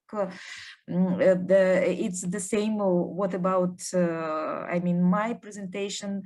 So I think it's really a big problem, and maybe some words for the Secretariat, BRS, that it's very pity that less and less donors interested in this exact problem, toxic waste, chemical safety. More popular it's climate change, and I think the Secretariat from their side, and of course we will help, we should do something very important and very global things, just to understand that yes, finally climate change can kill us, but the chemicals kill faster us than it happened with the climate change. It's just some recommendations. Thank you to all of you. Thank you very much, Indira, also to you and your team. And of course, there is a direct link between the waste and the pollution and the climate change. As you already said, these burning waste plants also emit emissions. And we also know that we have more and more plastic waste, and that plastic is made from oil, a fossil fuel, and that the fossil fuel industry is happy to sell us more and more plastic, since they are going to sell less and less petrol for cars now that they are becoming electric.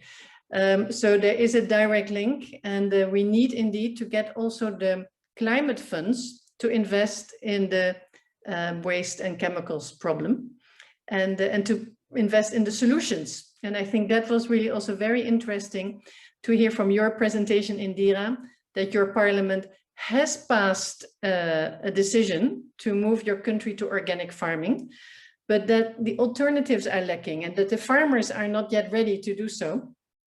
But we have a lot of interest, but from too small a group of people. We really need to make it mainstream, these solutions. And there is a lot of, I think, jobs which can be created if we stop using the pollutant products and we move to locally produced alternatives, also for pesticides and plastics, etc. So thank you, Carmen, also for that remark, that really a lot of this pollution is linked to export products which don't really benefit the communities, and that it's about rethinking our local economies. And let me now go back to our introductory speakers. Professor Aliou Yaro, would you like to comment on anything you heard or saw?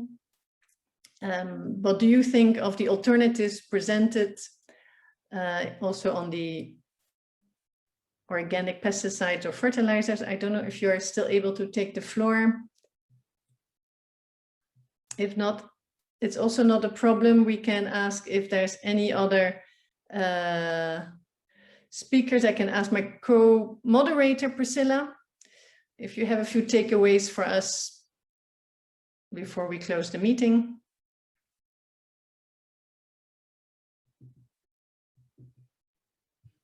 I can't hear you. We might have, oh yeah, there you are, yes.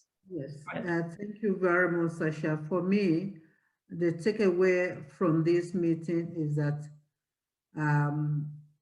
it's always a learning point when it comes to the issues of chemical and when it comes to the issues of gender. Today, I've learned another thing, which I've just been thinking about it, the issues of mercury in the fish and also on the hair. And I was wondering how that happens. So that is another thing that has sent me thinking, what can we do to address this? Because if it happens in the other part of the world, you can be rest assured that it's much more here in Nigeria. And so it's something that our organization will critically review. And of course, I will appreciate best lessons and best practices, exchange of ideas on how to address some of those issues globally, but also in our own country. The project that you talked about, we're keen on how we can also get that going in Nigeria, and we look out for the opportunity of how we can partner. Carmen, you presented a very important project, especially how you are dealing with the communities and their response to this. For us, that is also a very good learning point on how we can take that on board where we meet with the communities, but also addressing these very critical issues. And the best lessons, practical issues from theory or from research to practical issues of implementing these actions. The best practices, how can we do things differently in our own communities to address the issues of chemicals, but how it impacts on gender. For me, this is something that is very important. And of course, those are the takeaways that I have. Just as other people have stated, that this is a very good project. It's a very good webinar.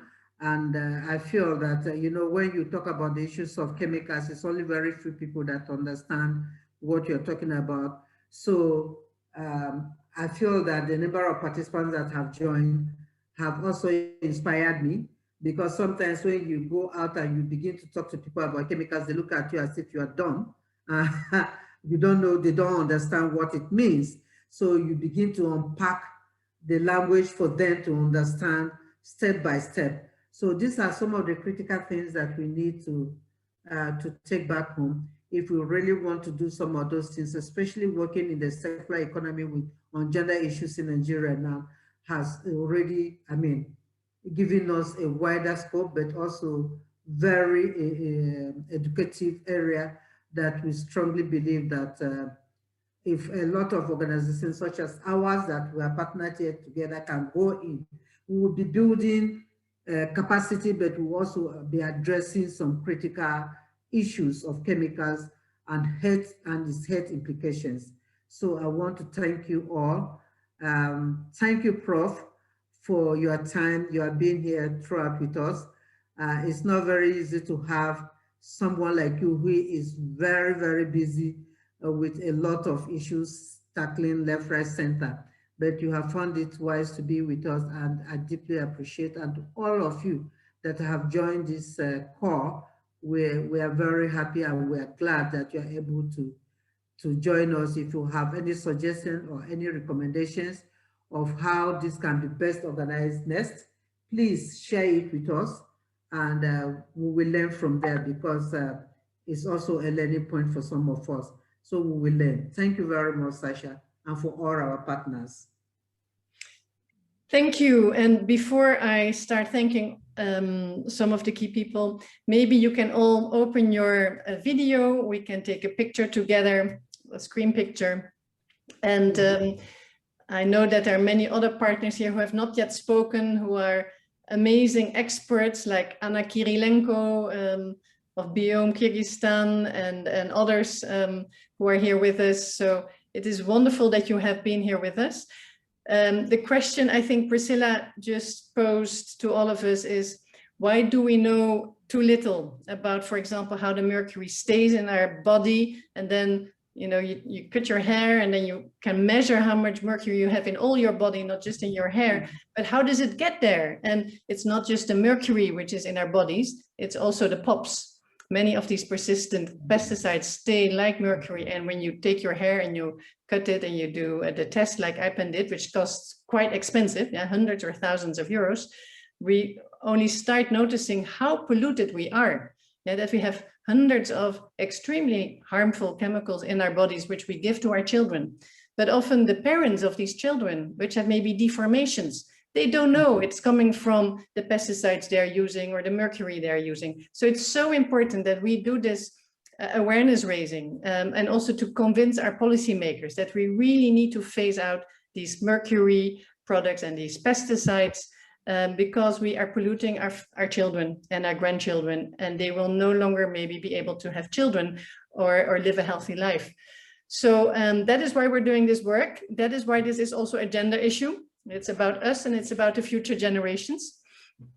And I want to thank in particular the representatives who were here from the governments, from the parliaments, and from all the civil society organizations who are fighting to try and transform our economies away from these hazardous chemicals. and working together with the conventions, the chemicals conventions under UNEP, the Basel, Rotterdam, Stockholm Convention and the Mercury Convention. We thank Susan Wingfield for providing the funding for these activities. We have just heard that they want to continue these type of case studies, so we will be back. And we want to give this message to all the heads of state and the ministers who are meeting at the moment about SDG 12, the Sustainable Development Goal 12 on sustainable consumption and production. We need to change our consumption and production, move away from these hazardous products and go to sustainable products and consumption. It will be good for our economy and for our health.